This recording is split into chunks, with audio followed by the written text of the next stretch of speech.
Hi. Today I'm going to talk about the decision to get a tracheostomy, which is probably the most difficult decision that any ALS patient faces in their journey through the disease. I know for me it just seemed like an unsolvable problem because on one side is death for someone I love very much, and on the other side is a life of really immense toil.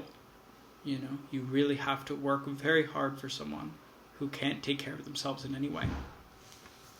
So the first thing I really want to emphasize, if you're watching this video and you're considering this decision, my heart is really with you. I mean that with everything I have. And I hope you'll reach out to me. I'll include my email if you want to speak more specifically about this. But you have to talk about it. For me, the experience I had in the early days of my mom's illness was sort of one part blindness, one part misery, and one part like vague awareness. The thing that sticks out to me is walking into hospital waiting rooms, these neurology departments, seeing people in later stages of ALS, people with drool on their shirts, people who couldn't breathe on their own or were in wheelchairs, and just thinking, you know, that'll never be my mom, or that'll never be us. And of course, if the disease continues, it will. And if the disease continues, as it does for most people, you will come to a point, in all likelihood, where you're no longer able to breathe. And that will be an extremely scary and chaotic time, and you need to make a plan and have some kind of meaningful emotional and financial infrastructure in your home before that day comes. Because otherwise you may make a decision you regret, or that your family regrets. So for us, I think we planned a bit, but the actual moment of receiving a tracheostomy came like very suddenly.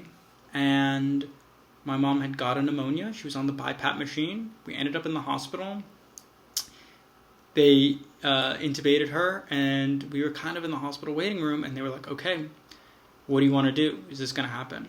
You know, my mom was out, unable to communicate. We talked about it a few times, and we were sitting there.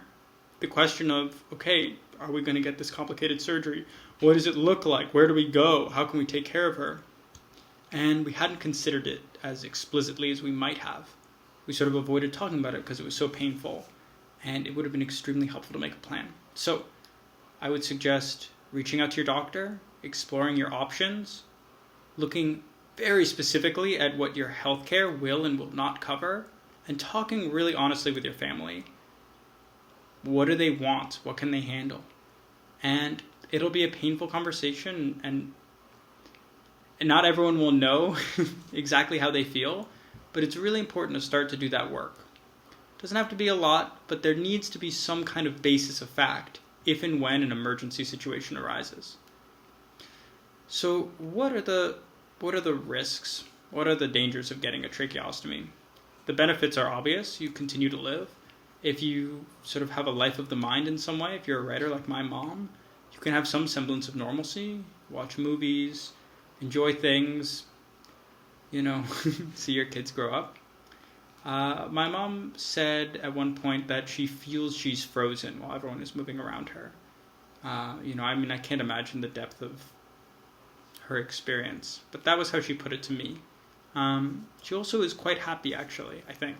It was very difficult at first, but I think she's found a lot of joy and some sort of balance in her life. At least that's how she describes it to me, and I believe her. And it's not uncommon. From what I've read, most trached patients are actually reasonably happy. The difficulty, I think, comes for the family. And the reality is less than 10% of ALS patients ultimately decide to get trached.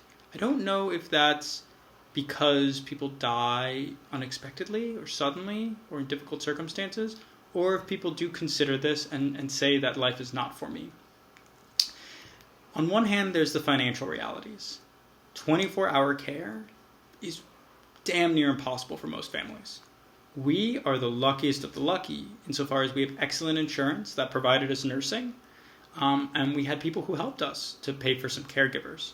So that means I can sit and make this video I can study for the MCAT. I can go for a walk with my friends.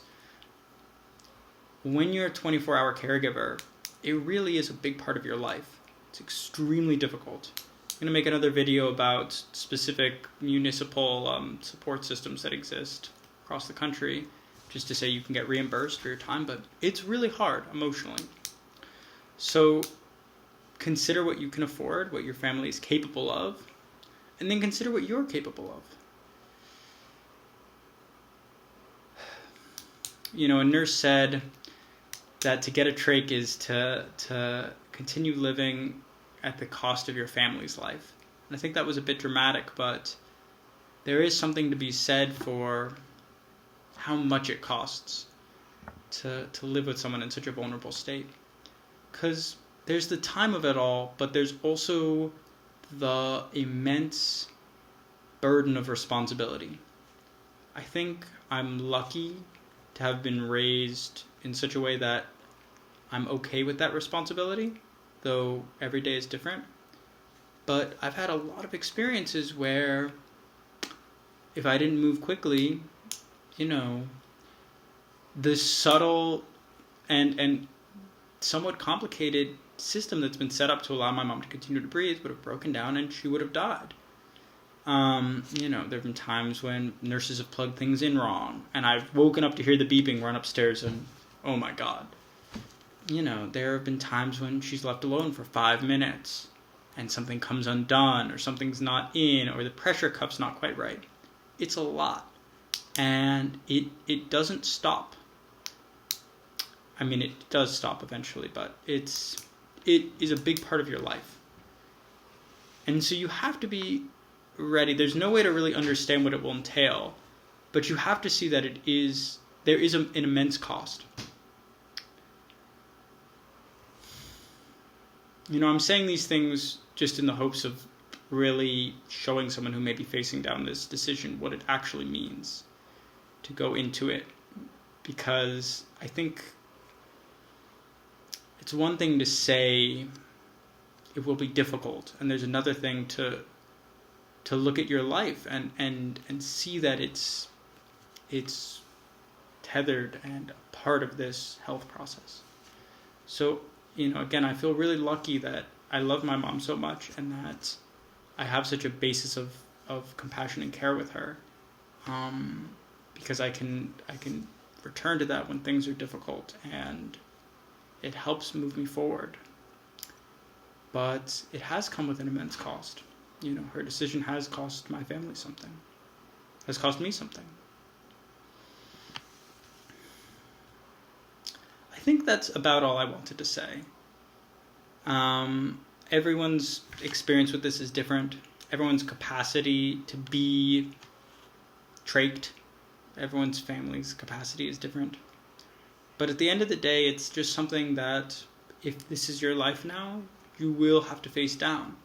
And it's very important to do it with insight, perception, and immense care.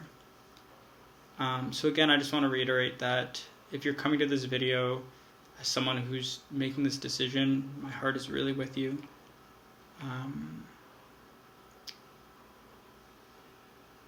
And I hope you will seek the help you need if you don't have all the knowledge at your disposal.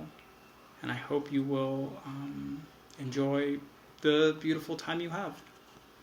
And I hope also that you have a wonderful evening or day, or whenever you're watching this. Thanks for your time.